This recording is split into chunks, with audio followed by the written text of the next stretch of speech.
Welcome to the Deep Dive. Today, we are wrestling with something often mistaken for a good thing.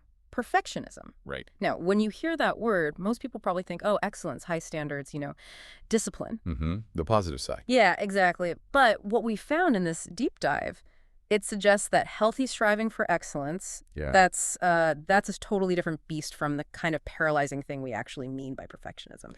That distinction is absolutely key. I mean, the sources we looked at, they show that perfectionism, in the psychological sense, it's not really about having a high bar. No.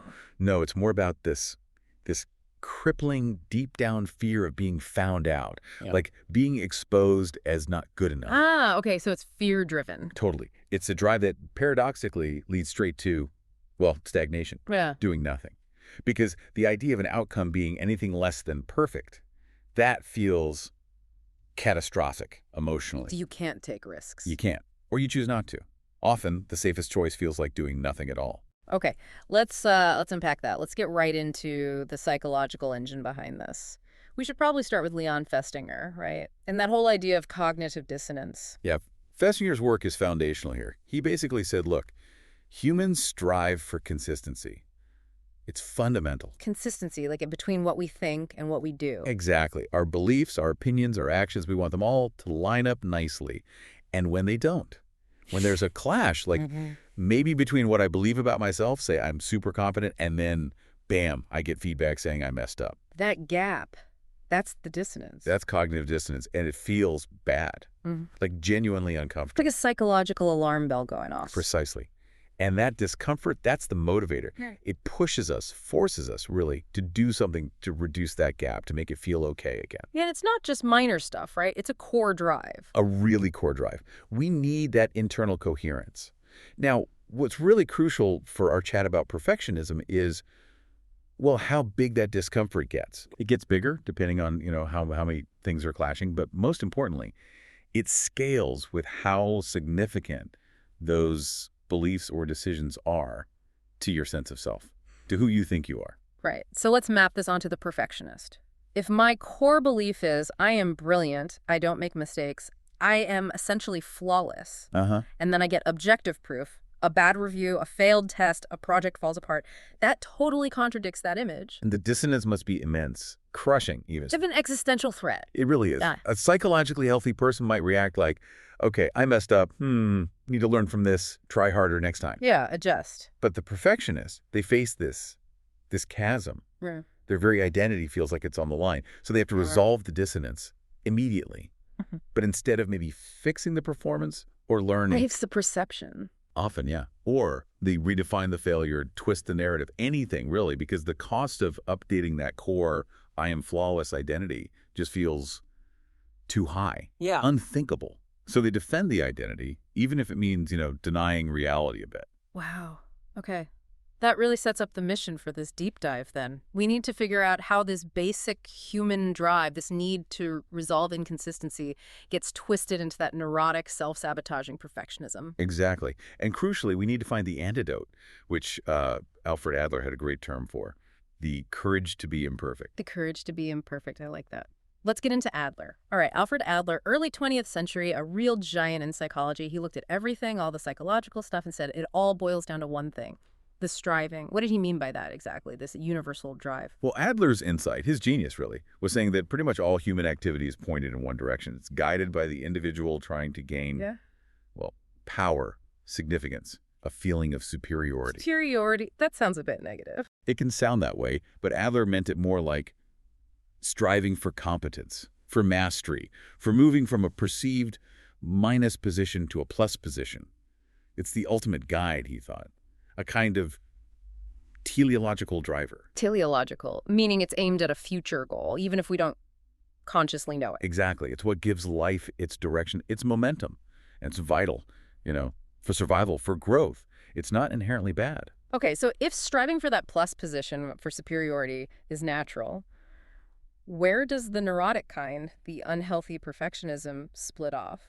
The split happens, Adler said, when the feeling of inferiority gets cranked up way too high. So we all feel a bit inferior sometimes. Oh, absolutely. It's part of being human, right? We start out small, weak, totally dependent. So some inferiority feeling is normal.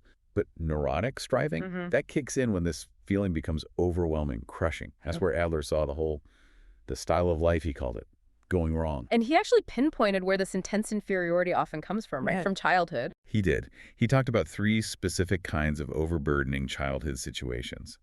These were the things that tended to cement that deep feeling of inadequacy. What were they? Okay, first, organ inferiority, which doesn't have to be a major physical disability. It could be anything the child perceives as a weakness, maybe chronic illness, maybe just being smaller or less coordinated than other kids. Okay. The perception is key. Very key. Second, being a pampered child. This is where the child gets so much help, they internalize the message, I can't handle things on my own. They learn helplessness, in a way. Interesting. So too much help is as bad as not enough. In terms of fostering that deep inferiority, yes. Yeah. And the third one, being a hated child, severe neglect, abuse, the child gets this primal sense that they're worthless. Wow. Those are heavy. And the implication is the way the person strives later in life, that neurotic perfectionism, it's basically their childhood attempt to cope with that feeling. You've got it. That strategy, that style of life, it gets locked in early as the best way the child could figure out to deal with that intense inferiority. And Adler called this trajectory a peculiar teleology, like a goal-driven path that feels almost like fate. So you're stuck on that path. Unless you become aware of that unconscious pattern, that self-defeating logic from childhood, and you actively work to update it. Otherwise, you're kind of condemned to keep playing out that old solution, even when it's clearly not working anymore. Okay, so let's really nail down the contrast then. 2 paths for this striving energy, the healthy one and the neurotic one. Right. On one side, you've got normal striving. This aims towards a goal of perfection, sure, but is perfection defined by common utility. Common utility, meaning? Meaning it's useful to others, it contributes something to the community, to the world, it's socially constructive excellence. And importantly, this kind of striving accepts flaws. It sees mistakes as part of the process of getting better. Okay, that sounds, well, healthy. And the other path, the perfectionistic one. That's neurotic striving. Here, the energy gets diverted. It twists into this exaggerated private goal of personal superiority. It's not about being excellent. It's about appearing faultless. Appearing? Yeah. Adler called it a mere semblance of genuine perfection. It's like a performance, a facade. It's all about managing how others see you, avoiding judgment, rather than actually mastering something real. That phrase, mere semblance of genuine perfection, wow, that really hits it, doesn't it?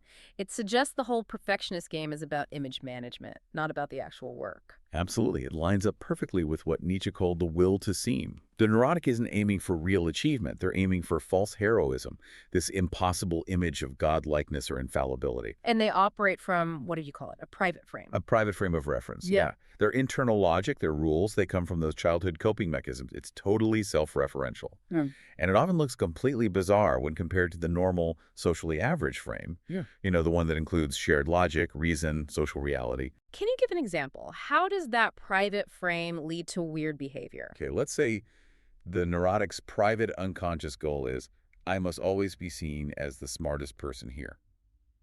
Now, they're faced with a really tough project, high chance of making mistakes. Go.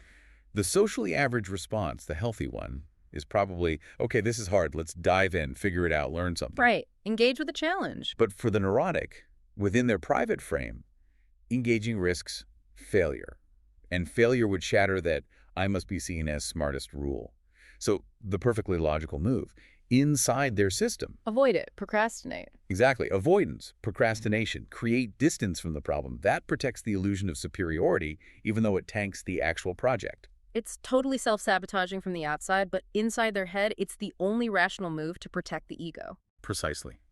That core ego goal, protecting against that deep inferiority feeling, becomes the absolute top priority. It overrides everything else. Their behavior looks off because their goal isn't shared reality. It's maintaining that fragile, private sense of glory. Like the pampered child learned the world should bend to them, the neurotic tries to force life to fit their private demands. #2.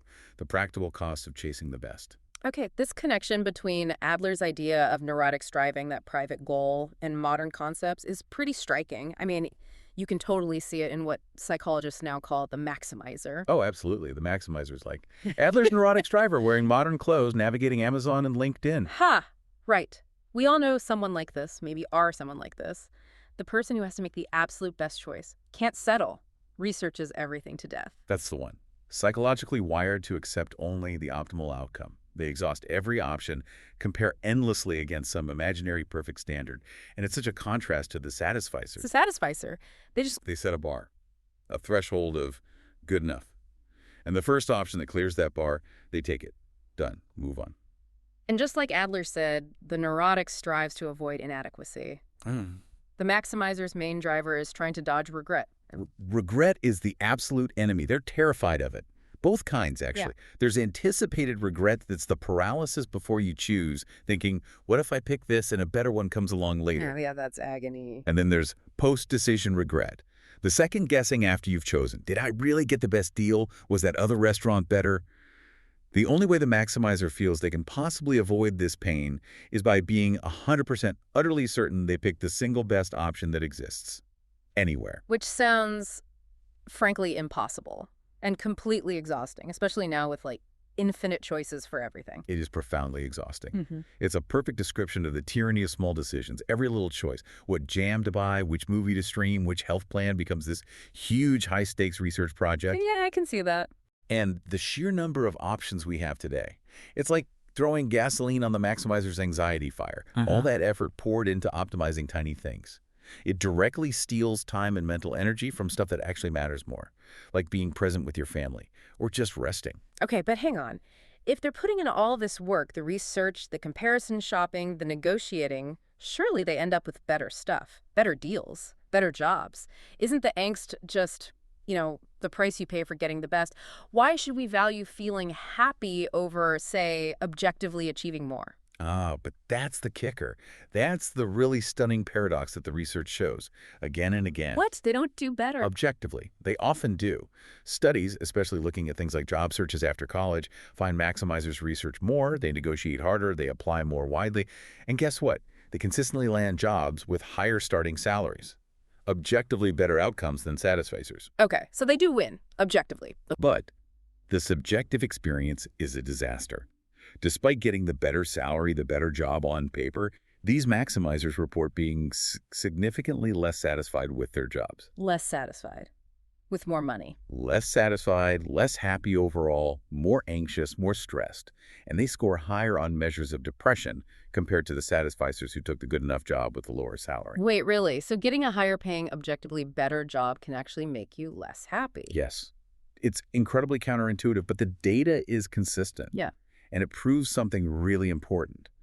Once your basic needs are covered, how you feel about your decisions can be way more important for your well-being than the objective specs of the outcome. Wow. The maximizer, by relentlessly chasing the absolute best, loses the ability to actually enjoy something that's merely excellent.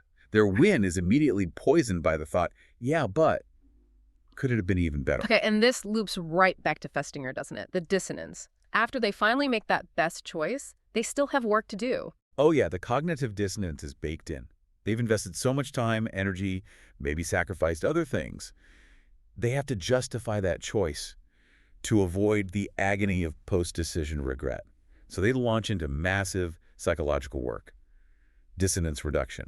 Which looks like? It looks like really hyping up the positives of what they chose and actively downplaying, ignoring, or finding fault with all the options they didn't choose. So instead of just, enjoying their new job or car or whatever, they're spending mental energy constantly convincing themselves it was the right call. It's like running a nonstop internal PR campaign for their own decision. And that constant internal argument, that justification, that feeds the anxiety, keeps them mentally reviewing the choice, makes it hard to just be present and enjoy what they have. Meanwhile, the satisficer hits their good enough threshold, makes the call, and moves on. The relief is huge. They save all that cognitive energy. They choose where to optimize and let the rest go. That frees them up for depth rather than just exhausting breath. Hashtag check tag 3. The paralysis of the fixed self and avoidance. Okay, so sustaining this maximizing perfectionistic striving, it seems like it requires a certain way of seeing yourself, right? Like a really rigid, fixed self-image. Absolutely. Perfectionism basically demands a fixed identity.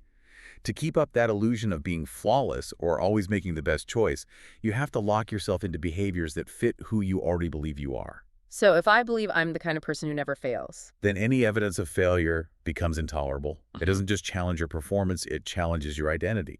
Your whole sense of self feels like it could collapse. which makes any failure feel permanent, like a final judgment. Exactly.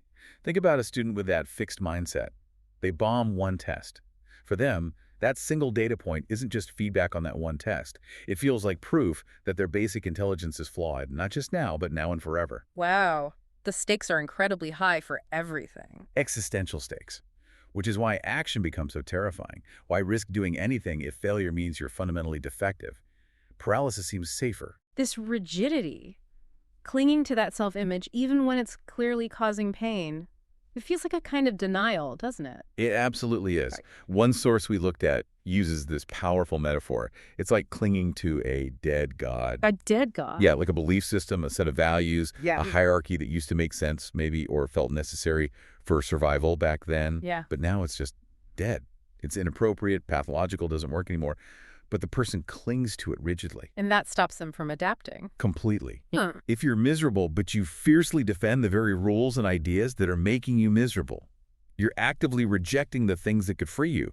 You're devaluing the messy process of change, the risk-taking, the venturing into the unknown. It's like they refuse to evolve. They prefer the suffering they know over the scary unknown of getting better. It's a great way to put it. The neurotic, the perfectionist, they often prefer the familiar cage of their anxiety, their rigid suffering, over the mortal anxiety and dread, as one source puts it, that comes with facing the unknown. The hero's journey always involves stepping into chaos, right? Right, facing the dragon. The perfectionist refuses that journey because real change means letting go of who you think you are now. It means stripping away those old, maybe cherished, but ultimately toxic identifications. And that feels like death. So they avoid it. They avoid the unknown that could lead to freedom. And if this avoidance, this fixation on the old broken patterns, if it gets really extreme, what happens? Physiologically, behaviorally? Well, it can lead to a state of chronic helplessness. Normally, when we feel threatened, our bodies gear up for action, fight or flight, right? Yeah. An orienting response, then defense. Yeah, adrenaline, cortisol. Right. But in cases of extreme fixation or sometimes after significant trauma, that arousal system gets kind of cross-wired. It becomes strongly, almost exclusively linked with immobility, freeze. Your body is flooded with stress hormones ready for action, but you're just stuck. Exactly. High alert, but incapable of movement or effective action. This is the ultimate perfectionist paralysis, physiologically speaking. And does that state affect learning? Can you even process information then? It actively shuts down learning systems.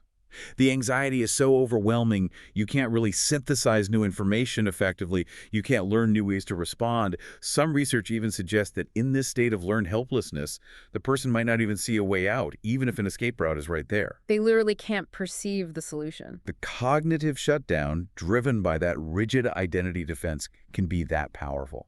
It overrides the ability to see possibilities for escape or change. That really explains why just telling a perfectionist, oh, just get started or don't worry about mistakes, is so often useless. Right. Their whole system, mind and body, is primed to freeze solid when faced with the threat of imperfection. It's why real lasting change isn't just about trying harder with the old strategies. It has to involve an identity-level update. Shifting who you believe you are. Shifting from being defined by a fixed, fearful self that must avoid shame at all costs, to becoming an action-oriented, adaptive self whose worth comes from the process of engaging, not just the perfect outcome. Okay, so how do we actually do that? How do we break that freeze response? How do we inject movement, flexibility, action back into this rigid system? Where do we start? A crucial starting point is reframing the meaning of failure itself. And that's where the concept of the growth mindset comes in. It's basically the psychological arch nemesis of the fixed perfectionistic mindset. Growth mindset. That's Carol Dweck's work, right? Believer abilities can be developed. Exactly. It fundamentally changes how you interpret setbacks. Instead of seeing failure as a permanent stamp saying you're inadequate, you see it as data, information, feedback. Okay, that didn't work. What can I learn? What can I try differently? Precisely.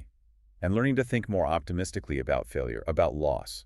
It's not just positive thinking fluff. It's a learnable skill set that has profound effects. It helps ward off depression, it boosts achievement, improves health, because the focus shifts to effort and learning, not some fixed innate talent you either have or don't. There was that amazing study with swimmers you mentioned Yep. that really shows this in action, right? Using failure as fuel. Oh, it's a classic. Such a Yeah. clear illustration. So researchers deliberately messed with competitive swimmers' times. They told them they'd performed much worse in a heat than they actually had, simulating a really discouraging failure. Ouch. Setting them up. Yep. And the swimmers who had a more pessimistic, fixed mindset, when they heard their bad time, they tended to spiral. Their next performance got significantly worse, sometimes by 2 whole seconds, which is huge in swimming. The perceived failure confirmed their fears of inadequacy. The fixed mindset took the hit personally. Totally. But the optimists, the ones leaning towards a growth mindset, they had the opposite reaction. They heard the bad time and seemed to treat it as just information. Okay, need to adjust my terms, Yeah. or need to push harder. And their performance. Either stayed the same or, get this, actually improved on the next try, sometimes by 2 to 5 seconds. Wow. They got faster after being told they failed. Incredible, isn't it? It's like the disappointment fueled more constructive effort, not self-blame and collapse. That's the sound of the fear-based perfectionist engine sputtering out. Okay, so reframing failure is step one. Growth mindset. But just thinking differently might not be enough when you're feeling that deep shame or fear, right? Right. What else is needed? That's where self-compassion comes in. And specifically, this really important idea of balancing the yin and the yang aspects of it. Yin and yang, like gentle acceptance and fierce action. Kind of, yeah. It's crucial because just focusing on acceptance can sometimes lead to passivity, right? Like, oh, well, I messed up because I'm just bad at this. People worry about falling into idiot compassion, just accepting everything without trying to change. Right. Letting yourself off the hook too easily. Exactly.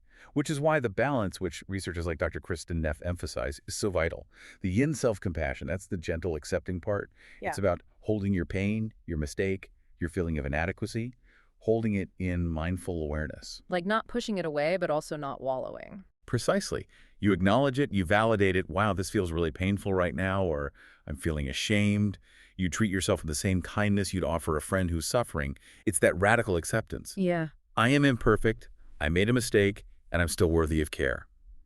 That's the courage to be imperfect in practice. Okay, that's the yin, the acceptance. What about the yang? How does that prevent just giving up? The yang self-compassion is the action part. It's the fierce love. It says, okay, I accept that I feel this way right now, and this situation isn't good for me. I don't want to stay this way. Accepting yourself in the moment doesn't mean you resign yourself to staying stuck. So it keeps the motivation. It retains the motivation, the striving energy, but it redirects it.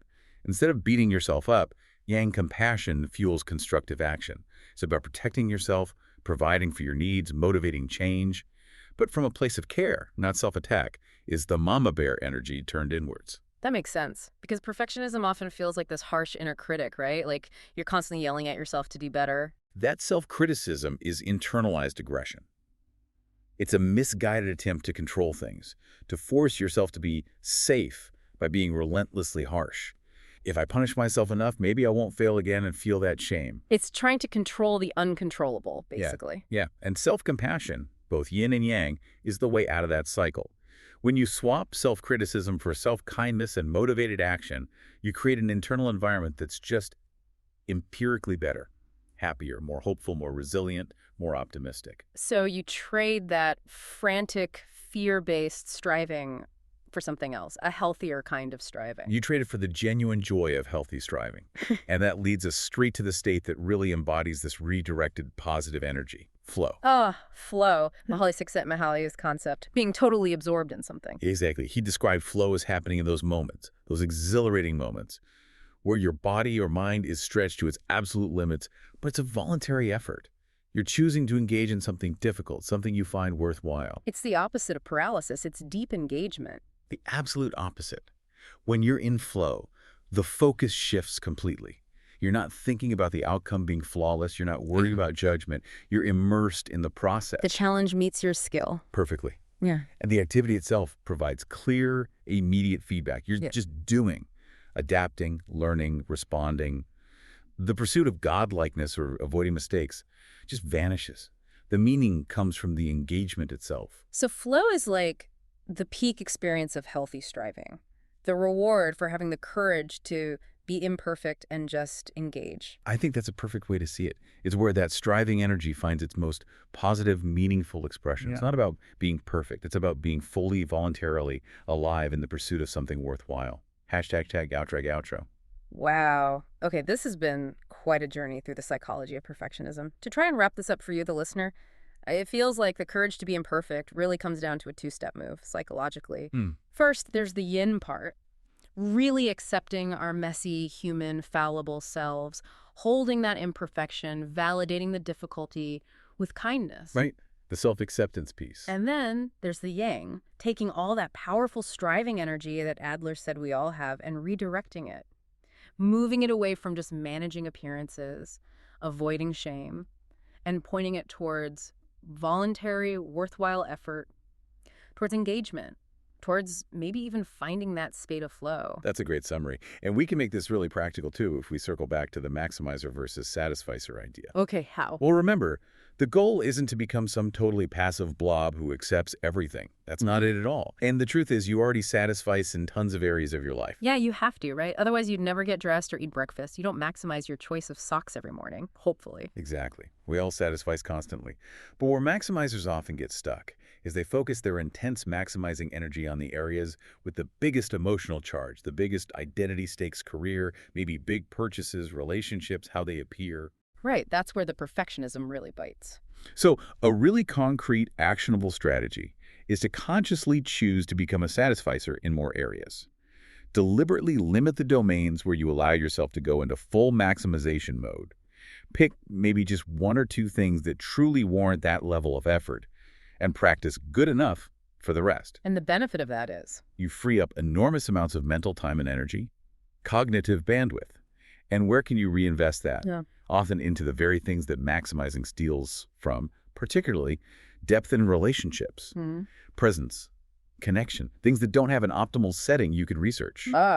So you trade the endless anxiety of chasing the best possible thing for the time and mental space needed to cultivate the deepest possible connection. That's the potential trade-off. And often it's a much better deal for overall well-being.